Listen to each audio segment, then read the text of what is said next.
কেন বসে আছেন এখানে? ধান বিক্রি করতে আসেন এখানে? আরে দৌড়াবেন না, এদিকে দাঁড়ান। রেশন দুর্নীতি মামলায় ইডির হাতে গ্রেপ্তার হয়েছেন প্রাক্তন খাদ্যমন্ত্রী জ্যোতিপ্রিয় মল্লিক। ধান কেনায় তিনি নিজেই কমিশন খেতেন বলে আদালতে দেওয়া রিপোর্টে বিস্ফোরক দাবি করেছে কেন্দ্রীয় তদন্তকারী সংস্থা।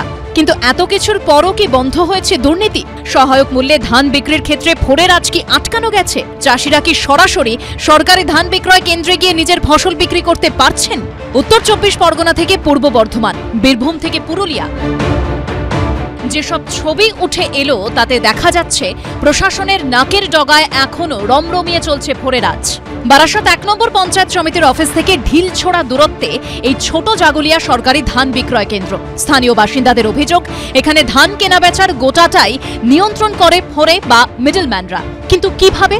এলাকার চাষিদের একাংশের দাবি, সরকারি ধান বিক্রয় কেন্দ্রের ঠিক সামনেই মাচা তৈরি করে বসে থাকেন ফোরেরা। অভিযোগ, এই ফোরেদের এড়িয়ে সরকারি কেন্দ্রে ধান বিক্রি করা চাষিদের ক্ষেত্রে কার্যত অসম্ভব। ফলে এক প্রকার বাধ্য হয়েই সরকার নির্ধারিত সহায়ক মূল্যের থেকে কম দামে ধান এই ফোরেদের কাছে বিক্রি করতে বাধ্য হন চাষিরা। আর চাষিদের বিক্রি করা ধান পরে এই ফোরেদের মাধ্যমে চলে যায় সরকারি ধান বিক্রয় কেন্দ্রে। মাঝের মোটা টাকা কমিশন ঢুকে যায় তাদের পকেটে।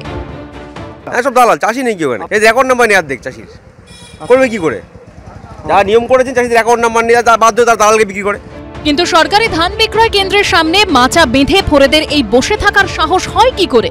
আপনার অফিসের সামনে ফোরেরা বসে রয়েছে, আমাদের ক্যামেরা থেকে পালিয়ে গেল। বলবেন না কিছু? ফোরেদেরকে আপনারাই কি এখানে প্রায়োরিটি দিচ্ছেন? তাহলে মুখে কুলু পাটলেন কেন আপনি?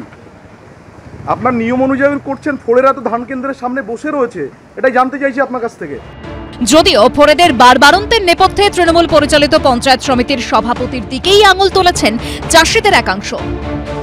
এখন ওনাদের রাজ আছে, সভাপতি আছে, সবকিছু টাকা দিয়ে ওনাদেরকে কমিশন দিয়ে এনারা বিক্রি করছেন, কারণ ওনারা প্রমাণ দিতে পারবেন না ওনারা চাষি। পঞ্চায়েত সমিতিকে টাকা দেয়? অবশ্যই, টাকা না দিলে ওরা এই জায়গাটা পাবে কি করে?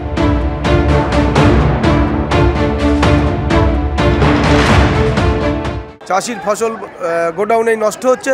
এটাই ফোরের রাজ, এটাই তৃণমূলের রাজ, এবং এটা চলতেই থাকবে তৃণমূল যতদিন ক্ষমতায় আছে। পশ্চিমবঙ্গ জুড়ে আজকে ফোরের রাজে ভরে গেছে, চাষিদের ধান বিক্রি করার কোনো জায়গা নেই।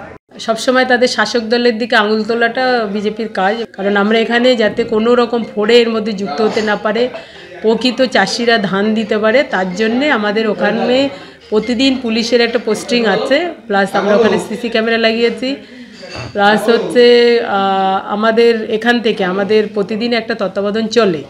কোনো চাষি অভিযোগ করবে এটা আমি মানতে পারছি না।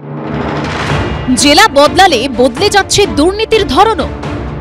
বীরভূমের নানুরে ভালো পরিমাণ ধান চাষ হয়। সেখানকার চাষিদের অভিযোগ, এখানে চাষিদের ব্যাংক অ্যাকাউন্ট কিছু টাকার বিনিময়ে কার্যত নিজেদের দখলে নিয়ে নিচ্ছে দালাল বা ফোরেরা।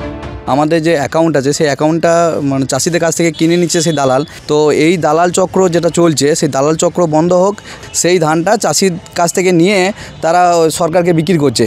সেই সরকারের কাছ থেকে তখন সেই মুনাফাটা চাষি না পেয়ে সেটা দালাল যে কাজ করছে, সেই দালাল চক্র সেই ব্যক্তিরা এই মুনাফাটা লুটে নিচ্ছে।